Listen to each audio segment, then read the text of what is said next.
मेरी पत्नी ने मरते वक्त मुझे एक ऐसी बात कही जिसे सुनकर मुझे अपनी गलती का एहसास हुआ। ये कहानी एक ऐसे पति की है जिसने अपने गुस्से और अहंकार में अपनी पत्नी को छोड़ दिया, लेकिन जाते जाते उसकी पत्नी ने ऐसा सच कह दिया जिसने उसकी पूरी दुनिया हिला दी। ये कहानी प्यार, दर्द, पछतावे और रिश्तों की गहराई को दिखाती है, जहां शब्दों के जख्म सालों तक इंसान को रुलाते रहते हैं। मैं नहीं जानता कि उस दिन आखिर मेरे अंदर इतना गुस्सा क्यों उबल रहा था। शायद जिंदगी की परेशानियां थीं, शायद काम का दबाव या फिर घर के छोटे छोटे झगड़े जो दिनों से सुलझ नहीं रहे थे। लेकिन जो हुआ वो नहीं होना चाहिए था। काश उस दिन मैंने एक बार उसकी आंखों में झांक कर देखा होता, शायद हालात कुछ और होते। राहुल, तुम मुझसे ऐसे क्यों बात कर रहे हो? मैंने क्या किया है? उसने धीमी आवाज में कहा था, जैसे खुद को संभालने की कोशिश कर रही हो। लेकिन मैं उस वक्त सिर्फ अपनी आवाज में गुस्सा भरकर चिल्ला रहा था। किया क्या है? हर बात में ताने, हर वक्त शक, हर चीज में दखल। मैं अब और नहीं सह सकता। सुन रही हो? अब ये रिश्ता खत्म। उसने कुछ नहीं कहा, बस चुपचाप मेरे चेहरे को देखती रही। वो निगाहें आज भी मुझे रातों में जगाती हैं। वो आंखें न गुस्से में थीं, न दर्द में, बस एक खामोश सवाल था उनमें, क्यों? मैंने दरवाज़ा जोर से बंद किया और घर से बाहर निकल गया। 2 दिन तक मैं वापस नहीं लौटा। दोस्तों के साथ रहा, ऑफिस में समय बिताया, खुद को समझाने की कोशिश करता रहा कि मैंने सही किया, लेकिन भीतर एक अजीब सी बेचैनी घर कर चुकी थी। तीसरे दिन जब घर लौटा तो वो जाने की तैयारी कर चुकी थी। कमरे में सूटकेस रखा हुआ था, कपड़े करीने से फोल्ड किए हुए। तो जा रही हो? मैंने ठंडी आवाज में कहा, जैसे परवाह ही नहीं। उसने बिना मेरी तरफ देखे धीरे से कहा, हाँ, अब यहाँ मेरी कोई जगह नहीं है। मुझे नहीं पता क्यों, लेकिन उस पल मेरा दिल धक से रह गया। मैंने दिखाने की कोशिश की कि मुझे फर्क नहीं पड़ता, लेकिन भीतर कुछ टूट रहा था। वो धीरे धीरे दरवाजे की तरफ बढ़ी। मैंने सोचा शायद वो कुछ कहेगी, कोई सफाई देगी या फिर रोते हुए मुझे रोकने को कहेगी, लेकिन उसने कुछ नहीं कहा, बस दरवाज़ा खोला और बाहर निकल गई। लेकिन जाते जाते वो मुड़ी। उसकी आंखों में अब आंसू नहीं थे, बस एक अजीब सी शांति थी। उसने हल्की मुस्कान के साथ कहा, राहुल, तुम हमेशा सोचते रहे कि मैं तुम्हें तंग करती हूँ, तुमसे लड़ती हूँ, लेकिन सच ये है कि मैंने हमेशा तुम्हें सिर्फ प्यार किया। तुम्हारी हर गलती को माफ़ किया, हर चोट को सहा, क्योंकि मुझे लगता था एक दिन तुम मुझे समझोगे। वो रुक गई, फिर बोली, और हाँ, तुम ये मत सोचना कि मैं तुमसे नफरत करके जा रही हूँ। मैं तो आज भी तुमसे प्यार करती हूँ, बस अब थक गई हूँ। खुद को साबित करते करते थक गई हूँ। ये कहकर वो गई। उसके जाने के बाद घर सूना लगने लगा। वो चाय का कप जो वो हर सुबह मेरे लिए बनाती थी, वो किताबें जो वो आधी रात तक पढ़ती थी, वो हंसी की गूंज जो पूरे घर में होती थी, सब गायब हो गया। पहले तो मैं खुद को दिलासा देता रहा, अच्छा हुआ, अब शांति रहेगी। लेकिन रातें लंबी होने लगीं, कमरे की खामोशी कानों में चुभने लगी। मैं हर सुबह दरवाजे की तरफ देखता, सोचता शायद वो लौट आएगी, लेकिन दिन बीतते गए और उसका कोई निशान नहीं मिला। 1 महीने बाद मैंने हिम्मत करके उसे फ़ोन किया। बहुत बार रिंग जाने के बाद उसने कॉल उठाए। हेलो, उसकी आवाज़ में अब वो नरमी नहीं थी, बस एक अजीब सी दूरियां थीं। प्रीति, सुनो, मैं कुछ बोलने की कोशिश कर रहा था लेकिन शब्द नहीं निकल रहे थे। उसने शांत स्वर में कहा, राहुल, अब देर हो चुकी है। अब मैं सिर्फ अपने लिए जीना चाहती हूँ। लेकिन मैं तुमसे, राहुल, तुमने मुझे खो दिया, और यकीन मानो मैंने तुम्हें माफ़ कर दिया, लेकिन अब लौटकर नहीं आ सकती। उस दिन मेरी सांस रुक सी गई, फ़ोन हाथ से छूट गया और मैं घंटों फर्श पर बैठा रहा। हर जगह उसकी यादें थीं।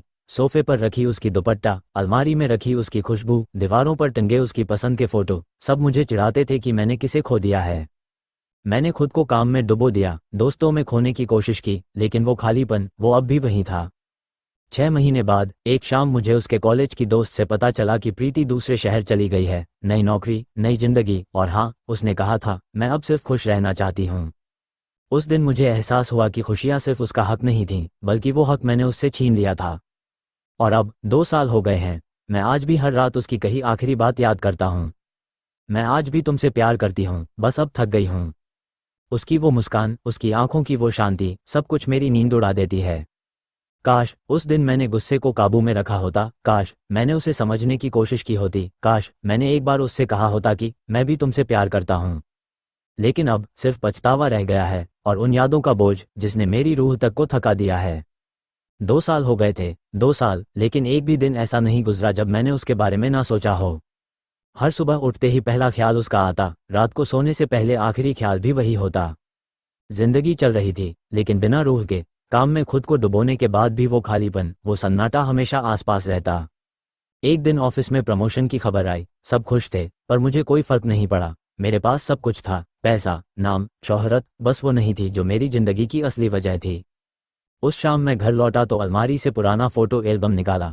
उसमें हमारी शादी की तस्वीरें थीं, उसकी हंसी, उसकी मासूमियत, उसकी चमकती आंखें। तस्वीर को हाथ में लेकर मैंने खुद से कहा, प्रीति, क्या तुम मुझे कभी माफ कर पा? कुछ हफ्तों बाद मेरी जिंदगी में एक ऐसी खबर आई जिसने सब कुछ बदल दिया। एक शाम मेरे दोस्त विक्रम ने अचानक फोन किया, राहुल, तुम प्रीति को जानते हो ना? मैं चौंक गया। क्या मतलब? हाँ, क्यों? वो अब यहाँ वापस आ गई है, हमारे शहर में। मेरे दिल की धड़कन तेज हो गई। क्या? कब? शायद कल ही शिफ्ट हुई है। उसने यहाँ एक स्कूल में टीचर की जॉब ली है। मेरे पैरों तले जमीन खिसक गई। इतने सालों बाद वो फिर से इसी शहर। अगले ही दिन मैंने खुद को रोक नहीं पाया। उसी स्कूल के बाहर जाकर खड़ा हो गया जहां वो पढ़ाती थी। छुट्टी के बाद बच्चे बाहर दौड़ते हुए निकले और फिर वो दिखी। प्रीति, बिल्कुल वैसी ही, लेकिन फिर भी बदली हुई। पहले से ज्यादा शांत, ज्यादा परिपक्व, और चेहरे पर वही मुस्कान जो हमेशा मुझे पागल कर देती थी। मैंने हिम्मत जुटाई और उसके पास गया। प्रीति, वो पलटी, उसकी आंखें कुछ पल के लिए मुझ पर ठहर गईं। कोई भाव नहीं, न गुस्सा, न खुशी, बस एक ठंडी सी मुस्कान। राहुल, उसने धीरे से कहा। हाँ, मैं कुछ बोल ही नहीं पाया। कैसे हो? उसकी आवाज में अजीब सी नरमी थी, लेकिन दूरी भी साफ झलक रही थी। मैं ठीक हूँ, और तुम? मैं भी ठीक हूँ, उसने जवाब दिया, जैसे कोई औपचारिक बातचीत। उस दिन मैं बस उसे देखता रह गया। मैंने सोचा था कि मैं उससे माफी मांगूंगा, अपनी बातें कहूंगा, लेकिन शब्द गले में अटक गए। वो बिना कुछ कहे वहां से चली गई और मैं बस उसे जाते हुए देखता रह गया। उस मुलाकात के बाद मैं खुद को रोक नहीं पाया। हर दिन स्कूल के बाहर खड़ा रहता, बस एक झलक पाने के लिए। लेकिन प्रीति, वो हमेशा दूरी बनाए रखती। एक दिन हिम्मत करके मैंने उसे कैफे में बुलाया। आश्चर्यजनक रूप से उसने मना नहीं किया। कैफे में बैठकर मैं उसे देखता रहा और फिर कहा, प्रीति, मैं जानता हूं कि मैंने तुम्हारे साथ बहुत गलत किया। मुझे पता है कि माफी के लायक नहीं हूं, लेकिन क्या एक बार मुझे सुन सकती हो? वो कुछ पल चुप रही, फिर बोली, राहुल, जिंदगी में कुछ गलतियां ऐसी होती हैं जिन्हें सिर्फ वक्त ही भर सकता है। तुमने मुझे बहुत दर्द दिया, इतना कि मैंने खुद को तोड़कर नए सिरे से जोड़ा। अब मैं फिर से वहीं नहीं लौट सकती। लेकिन मैं तुमसे अब भी। मेरी आवाज कांप गई। राहुल, उसने मेरी बात काट दी। प्यार अब भी है, लेकिन उस भरोसे की नींव टूट चुकी है, और एक टूटा हुआ रिश्ता सिर्फ यादों में अच्छा लगता है, हकीकत में नहीं। उसके शब्द तीर की तरह दिल में चुभ गए। मैं समझ गया, शायद उसे अब मेरी जरूरत नहीं रही। लेकिन मैंने हार नहीं मानी। मैं हर दिन उसे मैसेज करता, फूल भेजता, बस इतना जताने के लिए कि मैं अब भी उसे चाहता। धीरे धीरे शायद उसके दिल का कठोरपन थोड़ा पिघलने लगा। एक दिन उसने खुद मुझे कॉल किया। राहुल, क्या तुम कल शाम फुर्सत में हो? हाँ, क्यों? मेरा दिल तेजी से धड़कने लगा। मिल सकते हो? पुराने पार्क में। अगले दिन मैं समय से पहले ही पार्क पहुंच गया, वही जगह जहां हम कॉलेज के दिनों में घंटों बैठा करते थे। वो आए, हल्के नीले सूट में, बाल खुले हुए, आंखों में वही पुरानी चमक। प्रीति, मैंने फुसफुसाते हुए कहा। वो मुस्कुराई। राहुल, मुझे तुमसे कुछ कहना है। क्या? मैंने घबराकर पूछा। मैंने तुम्हें माफ कर दिया है, उसने धीरे से कहा, लेकिन मैं अब वैसी प्रीति नहीं हूं जो तुम्हारे गुस्से को सह ले, जो हर चोट को चुपचाप बर्दाश्त कर ले। अगर इस रिश्ते को फिर से एक मौका देना है तो हमें नए सिरे से शुरुआत करनी होगी, बराबरी से, भरोसे से। मेरी आंखों में आंसू आ गए। प्रीति, मैं वादा करता हूं, इस बार तुम्हें कभी अकेला नहीं छोड़ूंगा। उस दिन पहली बार मुझे लगा कि शायद किस्मत ने मुझे दूसरा मौका दिया है। धीरे धीरे हमारी बातें बढ़ने लगीं, मुलाकातें होने लगीं। वो अब भी सतर्क थी, लेकिन उसकी आंखों में धीरे धीरे पुरानी गर्माहट लौटने लगी।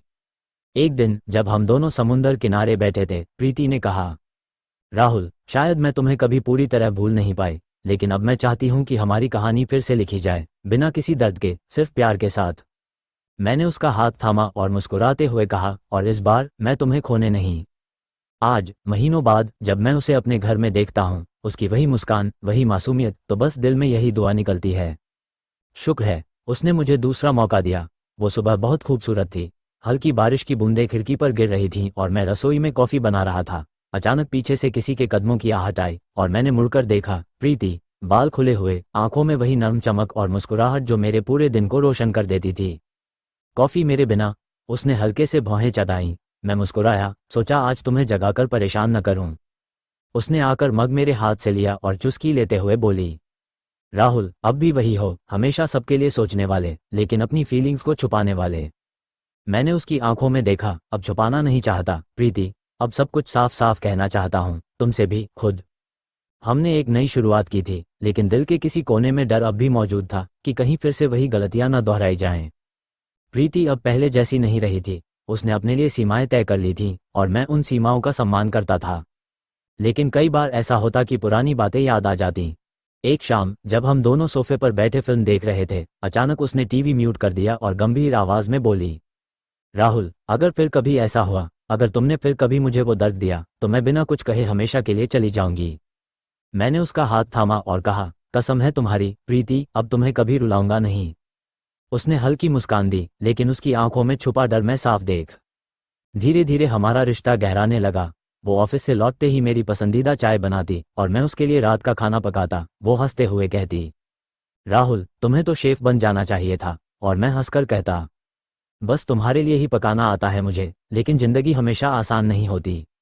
एक दिन ऑफिस से लौटते वक्त प्रीति को एक कॉल आया। उसका नया प्रोजेक्ट शहर से बाहर का था और उसे 2 हफ्तों के लिए दूसरे शहर जाना था। राहुल, मुझे जाना पड़ेगा, उसने झिझकते हुए कहा। मैंने मुस्कुराकर कहा, जाओ, लेकिन हर दिन कॉल करना मत भूलना। उसने गले लगाते हुए फुसफुसाया, अब डर लगता है तुमसे दूर जाने में। उन 2 हफ्तों में हर दिन हम वीडियो कॉल पर बातें करते, लेकिन दूरी का एहसास फिर भी रह जाता। फिर एक शाम कॉल के दौरान उसकी आंखें लाल थीं, जैसे रोई हो। प्रीति, क्या हुआ? मैंने घबराकर पूछा। कुछ नहीं राहुल, बस काम का स्ट्रेस है, उसने मुस्कुराने की कोशिश की। लेकिन मैं उसकी आंखों में छुपा दर्द पढ़ सकता था। जब वो लौटी तो मैं एयरपोर्ट पर उसे लेने गया। वो थकी हुई थी, लेकिन जैसे ही उसने मुझे देखा, उसकी आंखों में राहत की चमक थी। राहुल, उसने धीरे से मेरा नाम लिया और अगले ही पल मेरे गले लग गई। मैंने उसे कसकर थाम लिया, जैसे कह रहा हूं, अब कभी दूर मत जाना। दिन बीतते गए और हमारा रिश्ता पहले से भी मजबूत होने लगा। एक शाम जब हम दोनों छत पर बैठे थे, आसमान में चमकते तारों को देखते हुए उसने धीरे से कहा, राहुल, मैं सोचती हूँ, अगर हमने पहले ही एक दूसरे को समझने की कोशिश की होती तो शायद इतना दर्द कभी नहीं होता। मैंने उसका हाथ अपने हाथों में लेकर कहा, शायद, लेकिन अब हमें जो मिला है वो पहले से ज्यादा खूबसूरत है। कुछ दिनों बाद मैंने सोचा कि उसे सरप्राइज दूं। उसके जन्मदिन पर घर को मोमबत्तियों और फूलों से सजाया, उसकी पसंद का डिनर बनाया और उसकी पसंदीदा गाने बजाए। जैसे ही वो घर में दाखिल हुई, उसकी आंखों में आंसू भर आए।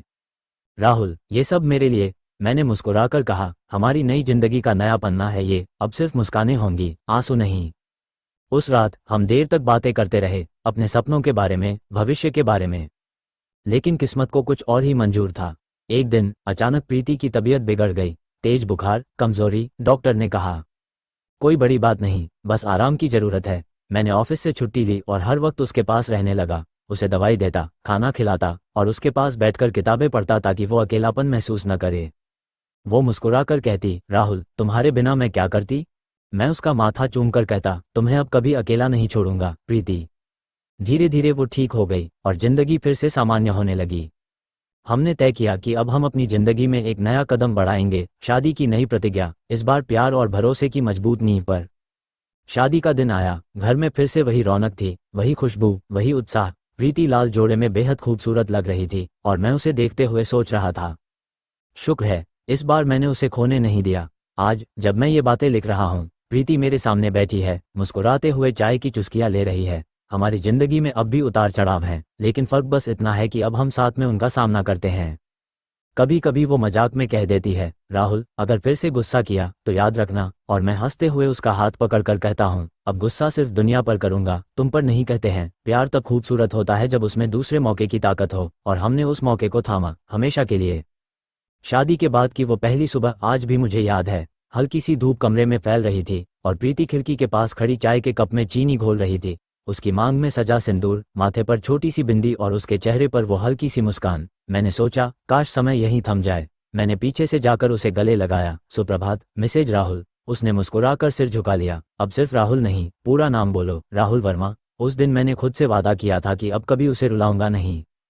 हमारी जिंदगी खूबसूरत थी। सुबह साथ में नाश्ता, ऑफिस जाते समय एक दूसरे के लिए मैसेज, शाम को साथ में कॉफी।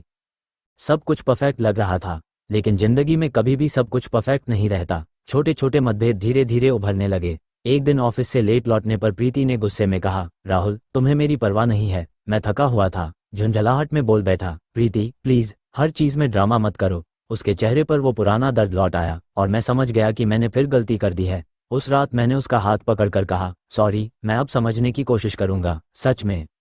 धीरे धीरे सब सामान्य हुआ, लेकिन मन के कोनों में डर बना रहा कि कहीं फिर वही गलतियां ना हो जाएं। प्रीति अब ज्यादा व्यस्त रहने लगी थी। स्कूल में उसका प्रमोशन हुआ, वो अब वहां की हेड टीचर बन गई थी। जिम्मेदारियां बढ़ीं और साथ में तनाव भी। कई बार वो घर देर से लौटती, थकी हुई, चुपचाप अपने कमरे में चली जाती। मैं उसे स्पेस देने की कोशिश करता, लेकिन दिल में अजीब सा डर बैठा रहता कि कहीं ये दूरी बढ़ती ना जाए। एक शाम मैं ऑफिस से लौटा तो देखा कि वो बालकनी में बैठी है, आंखें लाल और चेहरे पर उदासी। मैंने धीरे से पूछा, क्या हुआ प्रीति? उसने मेरी तरफ देखा, आंखों में आंसू थे। राहुल, मुझे लगता है मैं तुम्हें खो दूंगी। मैं उसके पास बैठा, उसका चेहरा अपने हाथों में लिया। कभी नहीं प्रीति, इस बार हम दोनों ने वादा किया है ना, अब कोई गलतफहमी नहीं होगी। वो मेरे सीने से लगकर रोने लगी और मैंने उसे कसकर थाम लिया। समय बीतने लगा और हमारी जिंदगी में एक नई उम्मीद आए। एक सुबह प्रीति ने हल्के से कहा, राहुल, शायद मैं माँ बनने वाली हूँ। मैं कुछ पल के लिए चुप रहा, फिर खुशी से उसे गले लगा लिया। सच में प्रीति, ये हमारी नई शुरुआत है। उन दिनों घर में खुशियां ही खुशियां थीं। प्रीति की देखभाल करना मेरी सबसे बड़ी जिम्मेदारी बन गई थी। उसके पसंद का खाना, डॉक्टर की चेकअप और ढेर सारी बातें। मैं उसे परेशान करने वाली पुरानी आदतों पर हंसाता और कहता, अब तो तुम्हें डबल ध्यान रखना पड़ेगा, अपने और हमारे आने वाले बच्चे का। लेकिन जैसे जैसे दिन बढ़ते गए, चुनौतियां भी बढ़ीं। प्रीति का मूड जल्दी बदल जाता, छोटी छोटी बातों पर गुस्सा या रोना आता। एक दिन उसने कहा, राहुल, तुम्हें लगता है न कि मैं अब बदल गई हूँ? मैंने तुरंत उसका हाथ पकड़कर कहा, प्रीति, तुम बदलो या न बदलो, मेरे लिए तुम हमेशा वही हो जिससे मैंने प्यार किया था। उसकी आंखों में हल्की नमी आई और उसने सिर मेरे कंधे पर रख दिया। कुछ महीनों बाद हमारी जिंदगी ने एक बड़ा मोड़ लिया। प्रीति को अचानक तेज दर्द उठा और हमें तुरंत अस्पताल ले जाना पड़ा। ऑपरेशन थिएटर के बाहर मैं बेचैनी से टहल रहा था, हर सेकंड जैसे सालों में बदल रहा था। आखिरकार डॉक्टर बाहर आए और मुस्कुराते हुए कहा, बधाई हो, आपको बेटा हुआ है। मेरी आंखों में आंसू आ गए, खुशी के आंसू। जब मैंने पहली बार अपने बेटे को गोद में लिया तो लगा जैसे मेरी दुनिया पूरी हो गई हो। प्रीति थकी हुई थी, लेकिन उसकी आंखों में वही चमक थी जो हमारी पहली मुलाकात में थी। राहुल, ये देखो हमारा सपना। मैंने उसके माथे को चूमा और कहा, तुम मेरी जिंदगी की सबसे खूबसूरत चीज हो प्रीति। बच्चे के आने के बाद जिंदगी बदल गई। नींद पूरी नहीं होती, घर में हर वक्त बच्चे की रोने की आवाज गूंजती, लेकिन उन सब के बीच भी हमारा प्यार और गहरा हो गया था। कई बार थकान से हम झगड़ भी पड़ते, लेकिन रात को हमेशा सुलह हो जाती। एक रात प्रीति ने धीरे से कहा, राहुल, धन्यवाद इस सफर में मेरा साथ देने के लिए। मैंने मुस्कुराते हुए कहा, ये सफर हमारा है प्रीति, हमेशा रहेगा। समय के साथ बच्चा बड़ा होने लगा और हमारी जिम्मेदारियां भी बढ़ीं। कई बार काम का दबाव, घर की थकान और रिश्तों की नाजुक डोर हमें परखती, लेकिन इस बार हम दोनों ने एक दूसरे को खोने नहीं दिया। हमने सीखा कि प्यार सिर्फ अच्छे पलों में साथ होना नहीं, बल्कि मुश्किल वक्त में भी एक दूसरे का हाथ थामे रहना है। आज कई साल बाद भी जब हम साथ बैठकर अपने पुराने दिनों की बातें करते हैं तो प्रीति मुस्कुराकर कहती है, राहुल, अगर तुमने उस दिन मुझे रोक लिया होता तो शायद हमारी कहानी इतनी खूबसूरत नहीं होती। और मैं हंसते हुए जवाब देता हूँ, शायद किस्मत को यही मंजूर था कि हम टूटकर फिर जुड़ें, पहले से ज्यादा मजबूत होकर। अब हमारी जिंदगी में प्यार भी है, दोस्ती भी, और सबसे जरूरी वो भरोसा जो कभी टूटा था अब फिर से कायम हो गया है। और जब भी मैं प्रीति और अपने बेटे को देखता हूँ तो बस एक ही ख्याल आता है, ये मेरी जिंदगी की सबसे बड़ी दौलत है जिन्हें मैं कभी खोना नहीं चाहता।